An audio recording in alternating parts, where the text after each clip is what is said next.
ہوا کیا؟ جب دوسری رکعت کے دوسرے سجدے میں گئے، اتنا لمبا سجدہ کیا، قریب تھا کہ سورج نکل آتا۔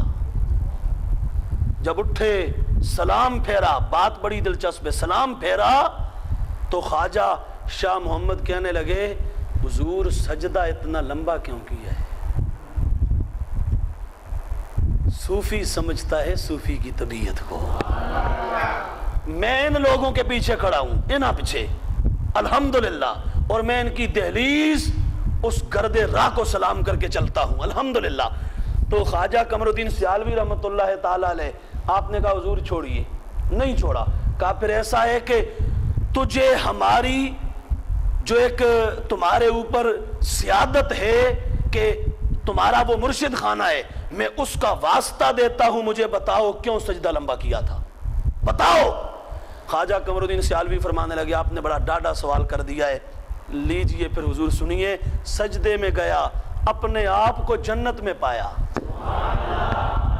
ہاں جی، مولوی کہندا ہے چوک چوک سٹو جہنم وچ، تے صوفی کہندا ہے نہیں جہنم تو بچاؤ، جنت وچ لے کے آؤ۔ اور سرکار دی امت بچانا ہے یار، اور 90 لاکھ جس کلمہ پڑھایا ہے وہ صوفی ایسی صوفی معین الدین چشتی اجمیری، اگر کوئی اور ہوتا بیڑا غرق کر کے رکھ دیتا۔ اس نے 90 لاکھ کو کلمہ پڑھایا، فرمایا سجدے میں گیا، اپنے آپ کو جنت میں پایا۔ توجہ، کہاں پایا؟ جنت میں پایا۔ توجہ، جنت میں پایا۔ پھر کہا میں حوض کوثر پہ گیا، حوض کوثر پہ گیا، صبح آنا سناؤں گا واقعہ۔ پھر 2 جملوں کے بعد کہہ رہا ہوں، صبح آنا سناؤں گا واقعہ۔ اور یہ کون ہے؟ مفتی عبدالعلیم سیالوی، یہ وہ ہیں جنہوں نے خواجہ قمر الدین سیالوی کے ہاتھ پہ یوں ہاتھ رکھ کے بیعت کی ہے، یوں بیعت کی ہے۔ میں سند دے رہا ہوں، جھوٹ نہیں، سند بتا رہا ہوں۔ میں نے انہوں نے اپنے مرشد سے یوں جس کے ہاتھ پہ ہاتھ رکھا ہے، کہا جنت میں پایا، حوض کوثر پہ گیا، دل چاہیا کہ غسل کر لئیے، غسل کیتا، اور اس کے بعد حوض کوثر رج کے پیا، پی کے اس کے بعد واپس آیا ہوں تو سجدے سے سر اٹھا کے سلام پھیر دیا ہے۔ اب کچھ لوگ ہوتے ہیں نا، کہتے ہیں شاید ویسے ہی لافا مار رہے جی، کو ڈینگا مار رہے، کو شک لگ دے۔ خواجہ صاحب نے امامہ شریف اتارا، پانی کے قطرے ٹپک رہے تھے، خوشبو آ رہی تھی۔ خواجہ شاہ محمد، یا مولویت نہیں صوفیت، خواجہ شاہ محمد پتہ ہے کیا کرنے لگے؟ انہوں نے یوں ہاتھ رکھا، سارا پانی نچوڑ کے پی گئے۔ یہ تھا۔ اور خواجہ قمر الدین سیالوی سے کسی نے پوچھا حضرت ابو طالب کے بارے میں کیا کہتے ہو؟ فرمایا خدا دی قسم ہے جدے بھی رسول اللہ دا دیدار کیتے نبی دے نال ابو طالب بیٹھے ہوئے تکے ہیں۔ یہ حال ہے۔ مجھ سے پوچھتے ہو تو ایک ہے رولے، میں رولوں میں نہیں، حقیقت سننی ہے تو حقیقت بتاتا ہوں۔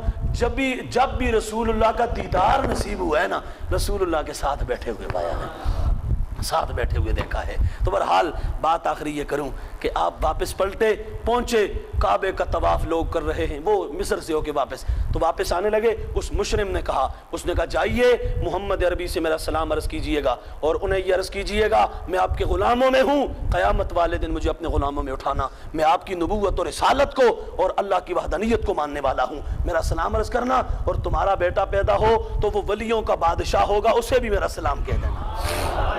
یہ اس نے کہا۔ اب حضرت ابو طالب واپس پہنچے کعبے میں، سین حرم میں پہنچے، دیکھا لوگ طواف کر رہے ہیں کعبۃ اللہ کا، اور اتنے میں خاتون دیکھی وہ بھی طواف کر رہی ہے۔ وہ کون تھی؟ وہ وہی جسے علی کی ماں فاطمہ بنت اسد کہتے ہیں۔ کون؟ فاطمہ بنت اسد۔ اب جب وہ طواف کر رہی تھی، کرتے کرتے ہوا ایسے کہ بچے کی ولادت محسوس ہوئی، درد ذہ ہوا، اور آپ بھی واپس پلٹنے لگی۔ نبی کریم علیہ السلام نے ہاتھ پکڑ کے سرکار کعبۃ اللہ کے اندر لے گئے۔ میں سند کے ساتھ حدیث بیان کر رہا ہوں۔ یہ یہاں وہ لگا ہے نا، فقد تواترت الاخبار ان فاطمہ بنت اسد ولدت امیر المومنین علی بن ابی طالب فی جوف الکعبہ۔ یہ روایت پڑھ رہا ہوں، مستدرک